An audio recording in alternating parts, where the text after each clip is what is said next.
요즘처럼 찬 바람이 불기 시작하는 11월이면 유독 아침에 일어날 때 몸이 예전 같지 않다고 느끼시는 분들 많으실 겁니다. 혹시 오늘 아침 자고 일어났는데 손끝이나 발끝이 찌릿찌릿하거나 남의 살처럼 먹먹한 느낌 들지 않으셨나요? 대다수 어르신들이 내가 나이를 먹어서 혈액순환이 안 되나 보다, 어제 무리해서 잠을 잘 못 잤나 보다 하고 대수롭지 않게 손 좀 주무르고 넘어가십니다. 그런데 여러분, 이 사소해 보이는 저림 증상이 우리 몸이 보내는 마지막 구조 신호라면 믿으시겠습니까? 지금 이 신호를 무시하면 짧게는 3일, 길게는 일주일 안에 돌이킬 수 없는 뇌졸중, 즉 풍이 찾아올 수 있습니다. 오늘 영상에서는 겨울철 불청객인 뇌졸중이 오기 전 반드시 나타나는 전조 증상과 골든타임을 놓치지 않고 내 생명을 지키는 확실한 대처법을 알려드리겠습니다. 오늘 내용을 끝까지 보신다면 여러분과 가족의 생명을 지키는 소중한 10분을 얻어가시는 겁니다. 구독과 알림 설정을 해두시면 매일 아침 건강의 지혜를 가장 먼저 받아보실 수 있습니다. 이야기를 시작하기 전에 안타까운 사연 하나를 소개해 드릴까 합니다. 얼마 전 저희 채널에 댓글을 남겨주신 김모 어르신의 따님 사연인데요. 68세 김 어르신은 평소 혈압이 조금 높은 것 말고는 등산도 다니시고 아주 정정하셨다고 합니다. 그런데 지난달 아침 식사를 하시다가 젓가락을 자꾸 떨어뜨리시고 한쪽 팔이 저리다고 하셨답니다. 가족들은 날이 추워서 근육이 놀랐나 보다 하고 따뜻한 찜질만 해드렸죠. 증상은 금방 사라졌고 김 어르신은 오후에 친구분들과 사우나까지 다녀오셨습니다. 그런데 그날 밤 화장실에 가시던 어르신이 쿵 하고 쓰러지셨고 병원에 도착했을 때는 이미 뇌혈관이 막혀 편마비 판정을 받으셨습니다. 따님은 아침에 젓가락 떨어뜨렸을 때 바로 병원에만 모시고 갔어도 라며 통곡을 하셨습니다. 이처럼 뇌졸중은 예고 없이 찾아오는 것 같지만 사실은 분명한 신호를 보냅니다. 김 어르신이 겪으신 증상은 뇌졸중의 예고편이라 불리는 미니 뇌졸중, 의학 용어로는 일과성 뇌허혈 발작이었습니다.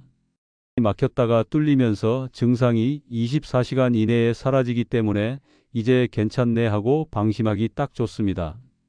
하지만 이건 괜찮아진 게 아니라 곧 큰 태풍이 올 테니 대비하라는 몸의 마지막 경고였던 겁니다. 실제 통계에 따르면 미니 뇌졸중을 겪은 환자의 10%가 3일 이내에, 20%가 한 달 이내에 진짜 뇌졸중으로 쓰러집니다. 자, 그렇다면 왜 하필 날씨가 추워지는 11월, 그리고 아침 시간에 이런 무시무시한 병이 찾아오는 걸까요?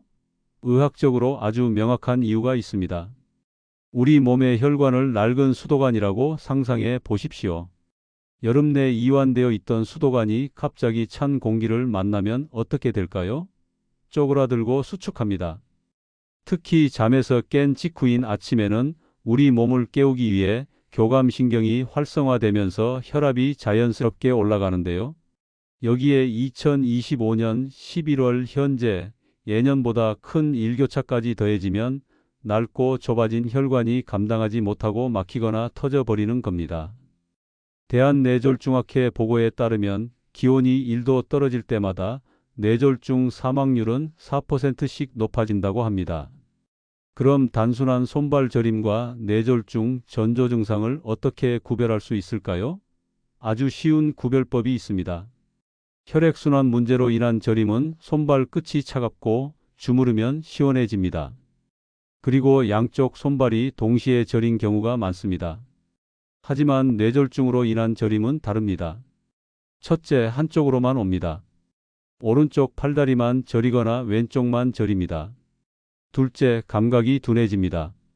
꼬집어도 남의 살처럼 느껴지거나 얼음물을 뗀 것처럼 시린 느낌이 듭니다. 셋째, 힘이 빠집니다. 김 어르신처럼 젓가락을 놓치거나 컵을 쥘 힘이 갑자기 없어집니다. 이 세 가지 중 하나라도 해당된다면 주무르고 계실 시간이 없습니다. 바로 119를 부르셔야 합니다. 여기서 잠깐 무병장수 가족 여러분을 위해 일상에서 실천할 수 있는 뇌졸중 예방 솔루션 3가지를 정리해 드리겠습니다. 뇌혈관을 튼튼하게 지키는 비법입니다. 첫 번째, 아침 기상 직후 기지개와 미지근한 물입니다. 잠자리에서 눈을 뜨자마자 벌떡 일어나지 마세요. 밤새 굳어있던 몸을 천천히 이불 속에서 움직여 주시고 기지개를 켜서 혈액이 전신으로 돌게 해야 합니다. 그리고 일어나서는 반드시 체온과 비슷한 미지근한 물 한 잔을 드십시오. 자는 동안 끈적해진 혈액을 묽게 만들어 혈전이 생기는 것을 막아주는 최고의 보약입니다. 찬물은 절대 안 됩니다. 찬물은 혈관을 수축시키는 독약과 같습니다. 두 번째, 외출 시 모자와 목도리는 필수입니다. 멋부리다 얼어 죽는다는 말 빈말이 아닙니다. 우리 몸의 열 50% 이상이 머리와 목을 통해 빠져나갑니다. 뇌로 가는 혈관은 목을 지나 머리로 연결되는데 이곳을 차갑게 두면 뇌혈관이 직격탄을 맞습니다. 잠깐 집 앞 슈퍼에 가시더라도 목도리로 체온을 보호해 주시는 것이 뇌졸중 보험을 드는 것보다 훨씬 중요합니다. 세 번째, 혈관 청소부라 불리는 나토나 청국장을 가까이 하십시오.